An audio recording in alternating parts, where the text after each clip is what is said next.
शेवटी आघाडीचा धर्म हा सर्वांना पाळावा लागेल। बोलायच्या आधीच प्रतिक्रिया व्यक्त करणं हे त्यांच्यावर अन्याय करणारं होईल। त्या संदर्भातला निर्णय झालाय का? बराच वेळ बैठका चालल्या। रावेरच्या सगळ्या कार्यकर्त्यांची आज या ठिकाणी चर्चा झाली।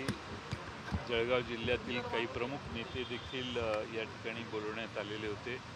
चर्चा झालेली आहे, निर्णय उद्या करण्याचं ठरलेलं आहे। म्हाडा सातारा अजूनही स्पष्ट होत नाहीये। मोहिते पाटील येतील, स्पष्ट होईल, हळूहळू स्पष्ट होईल। काय नेमकं काय होईल किंवा नेमकं आम्ही प्रत्येक सीट निवडून येईल असा प्रयत्न करतोय आणि त्यामुळं आम्हाला योग्य असे उमेदवार ठरवण्यासाठी थोडा वेळ लागतोय, पण त्याचा उपयोग होईल आणि आमच्या सर्वच्या सर्व जागा निवडून याव्यात असा आमचा प्रयत्न आहे। उद्या महाविकास आघाडीची जी पत्रकार परिषद एकत्रित आहे, ज्याच्यामध्ये सगळ्या जागांची घोषणा होईल, त्यासाठीच्या पिढा असलेल्या जागा ज्या आहेत त्याच्याबाबतचा निर्णय झालेला आहे का? पूर्ण झालेला आहे का? म्हणजे सांगलीची जागा उद्या अंतिम चर्चा होईल आणि आपल्यासमोर घोषणा होईल। सांगलीत काँग्रेस कन्व्हिन्स नाहीये, अशा वेळी तुम्ही स्वतः आणि तुमचे आणखी आमदार म्हणजे उद्धव ठाकरेंच्या उमेदवाराच्या पाठीशी उभे राहणार आहेत। साधारण सगळ्या मित्रपक्षांचा एक सूर होता की ठाकरेंनी उमेदवार घोषित करताना आहे की असं आहे की 3 पक्ष, मित्रपक्ष आणि आमचे इतर मित्रपक्ष, समाजवादी पक्ष आणि कम्युनिस्ट दोन्ही पक्ष, आमचे शेतकरी कामगार पक्ष असेल, कपिल पाटलांचा पक्ष आहे, हे सगळे पक्ष एकत्रित येऊन आम्ही चर्चा जी करतो त्या चर्चेमध्ये आज जी मतं मांडली जातात ती बाहेर सांगणं हे योग्य नाही। त्यामुळं मी कोणासाठी काय बोललो आणि कोणासाठी काय याच्या मोहात मी पडणार नाही। संबंधितांनाही योग्य त्या माहित्या मी त्यावेळी दिलेल्या आहेत। आता एकदा निर्णय होईल, निर्णय झाल्यानंतर शेवटी आघाडीचा धर्म हा सर्वांना पाळावा लागेल आणि त्यासाठी निर्णय अंतिम करण्याच्यासाठी उद्याची जी मीटिंग आहे ती निर्णायक होईल आणि त्यानंतर आघाडी घोषित केली जाईल। साताऱ्याची जागा ही राष्ट्रवादीच लढवणार आहे की मित्रपक्षांसोबत काही तडजोड केली जाईल या संदर्भात? आमच्याकडे चांगले उमेदवार आहेत, चांगल्यात चांगले उमेदवार द्यायचा प्रयत्न चालू आहे। तुम्ही आमच्या प्रत्येक सीटची चिंता करताय याचं मला फार समाधान आहे। असंच प्रचारात देखील आम्हाला तुमचं सगळ्यांचं सहकार्य मिळावं अशी अपेक्षा आहे। माड्यामध्ये कलटण की अतुल या दोघांनी आपसात निर्णय करावा साधारणपणे परवा म्हटलं, त्यात काही करमाळ आहे, सांगोला तिथं आहे, खटावमान आहे, त्या सगळ्यांनी मिळून बसून जो निर्णय होईल तो तुम्हाला मी कळवेन। नाथाभाऊंचं तिकडं भाजपमध्ये पुन्हा आहे, दुःख वाटतं का तुम्हाला? दुःख तर वाटतंच आम्हाला। आमच्याबरोबर ते आले, आज आमचा पक्ष सोडून त्या ठिकाणी गेले, याचं दुःख आम्हाला नक्की आहे। शेवटी त्यांच्या अडचणीच्या काळात आमच्या पक्षाने त्यांना, पवारसाहेबांनी त्यांना योग्य अशी सहाय्य करण्याचा प्रयत्न त्यावेळी केलेला होता। ठीक आहे, आता ते पक्ष सोडून गेले, त्यावर जास्त बोलण्याची आवश्यकता नाही। काही अनालिसिस झालंय का? काही पॉलिटिकल कंपल्शन होतं, नेमकं कशामुळे गेले? आता सर्वच पक्षांतर, काही पॉलिटिकल कंपल्शन, काही अनेक समस्या तयार झाल्यावर माणसांना निर्णय घ्यावा लागतो, हा आपला अनेक वेळा आलेला अनुभव आहे। त्यामुळं त्यावर आम्ही एकत्रित काम केले। त्यामुळे मी जसं आमच्या जुन्या मित्रांच्या बद्दलही काही बोलत नाही, तसं यांच्याबद्दलही मला फार भाष्य करायचं नाही। जुन्या मित्रांच्याबद्दल बोलत नाही म्हटलं, मात्र जुन्या मित्रांच्या पुतण्यांनी आज एक फेसबुक लाईव्ह केले आणि त्याच्यात थेट आरोप केले। अंबालिका शुगर असेल, डाऊन शुगर असेल, या कंपन्या त्याच्यासाठी लागणारे 4,500 कोटी रुपये आणि त्याच्या संदर्भामुळे काही आलेली चौकशी किंवा कारवाईची भीती, यामुळं अजितदादांनी पक्ष सोडलाय का हे एकदा त्यांनी जाहीर करायला हवं। तुमची त्याच्याबद्दलची माहिती काय किंवा तुमची? मला याच्याबद्दल ती काय म्हटले हेच मला माहीत नाही आहे। तुम्ही सांगताय हे अचानक गोष्टी आहेत, त्यामुळं मला माहीत नाही की नक्की ते काय बोलले। आणि एखाद्याच्या पर्सनल बिझनेसबद्दल मी शक्यतो काही बोलणं नेहमीच टाळलेलं आहे, तो त्यांचा पर्सनल इश्यू आहे।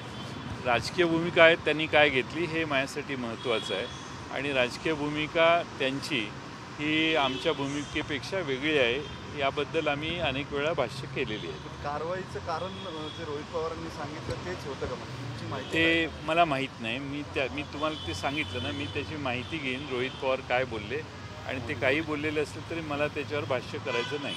सांगलीबाबत जरा टोकाचा संवाद दिसतोय, म्हणजे काँग्रेस आणि शिवसेनेमध्ये तुमचेच मित्रपक्ष आहेत, घटक पक्ष आहेत. ते दोन्ही पक्षांनी एकत्रित यावं आणि सामोपचाराने निर्णय घ्यावा यासाठी खुद्द शरद पवार साहेब आणि आम्ही सर्वांनीच प्रयत्न केले.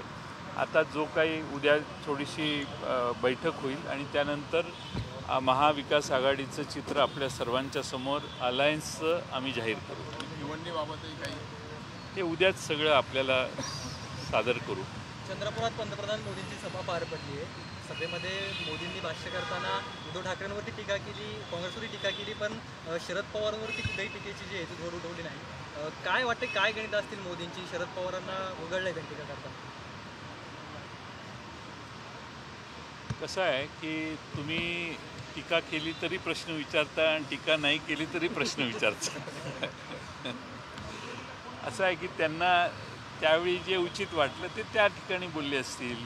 त्याला योग्य उत्तर आमच्या महाविकास आघाडीकडून मिळेल. पवारसाहेबांच्यावर ते अनेक वेळा बोललेले आहेत आणि अनेक ठिकाणी बोललेले आहेत. त्यांना त्या ठिकाणी काँग्रेसचा उमेदवार आहे, त्यामुळे काँग्रेसबद्दल ते बोलले असावेत असं मला वाटतं. उद्या पारवा मेळावा होते मनसेचा, राज ठाकरे बोलणार आहेत. खूप टीजर येत असतात की आपल्याला प्रतीक्षा लागून राहिलेला चर्चा, म्हणजे असं असतं. तुम्हाला काही उत्सुकता असते किंवा आणखी नवीन लावरेतो व्हिडिओ वगैरे असं काही? नाही, आता त्यांना उद्या बोलू दे. मग त्याच्यावर आधीच बोलायच्या आधीच प्रतिक्रिया व्यक्त करणं हे त्यांच्यावर अन्याय करणारं होईल. उत्सुकता आहे का त्यांच्याकडे? महाराष्ट्रात त्यांचं भाषण ऐकण्याची उत्सुकता, ते काय बोलतात, कसे बोलतात आणि कोणाची मिमिक्री करतात याचं आकर्षण आहेच ना. आपण नाकारून कसं चालेल. काल बालगंधर्वच्या मेळाव्यात मनोरंजन म्हणून फक्त मी आता काही बोलत नाही. काल बालगंधर्वच्या एका कार्यक्रमात पुरुषोत्तम खेडेकर हे शरद पवारांबरोबर डायसवर असताना असं म्हटले की शरद पवार हे आजच्या युगातले छत्रपती शिवाजी महाराज आहेत. आणि त्याच्यानंतर आज त्यांनी एक पत्रक काढलं की काल मी जे बोललो ते चुकून बोललो होतो, त्याच्याबद्दल मला माफी करावी. पुरुषोत्तम खेडेकर आता पुढं काय? तुम्हाला त्यांची भूमिका योग्य वाटते का? काल ते शिवाजी महाराज म्हटले शरद पवारांना आजच्या काळातले. असं आहे की काही लोक बोलतात, त्यांच्या भाषणाच्या ओघवत्या भाषणात काही बोललं जातं. ठीक आहे, ते त्यावेळी त्यांची ती मतं असतातच, त्यात नाकारून चालणार. अर्जुन पाटलांना राष्ट्रवादी काँग्रेस अजित पवार गटाकडून महाराष्ट्रामधलं उमेदवारी दिलेली आहे. मला प्रश्न विचारणार आहे की राष्ट्रवादीचा विस्तार करणार का? तर त्या म्हणाले की मी राष्ट्रवादीचा का विस्तार करून महायुतीचे उमेदवार आहे. त्या राष्ट्रवादीतच आहे. प्रवेश केले, समोरून प्रवेश केला. नाही, त्या राष्ट्रवादीतच आहे. त्यांचं कामच आहे आता राष्ट्रवादी वाढवणं. माझे पती भाजपचे आमदार आहेत, मी कशाला राष्ट्रवादी वाढवू? भारतीय जनता पक्षाच्या चिन्हावर उभं राहिलं पाहिजे. मोहिते हां, पाटलांच्या घराकडून कोणीतरी तुमच्याकडे येणार? माझा काही संपर्क झालेला नाही त्यांचा. तुम्ही सतत असं म्हणताय गेले 8-10 दिवस मोहिते पाटलांचं नाव खूप चर्चेत. तुम्ही गेल्या वेळी म्हटले आमचा काही संपर्क तुम्ही झाला चर्चा करताय, माझी चर्चा नाही. कोणाशीच तुम्ही- झालेली नाही. नाही, तुम्ही प्रांताध्यक्ष आहात. नाही, परवा म्हणूनच बोलताना असं मी म्हटलंय जे की म्हणेन ते अधिकृतच आहे की आमची कोणती चर्चा झालेली नाही.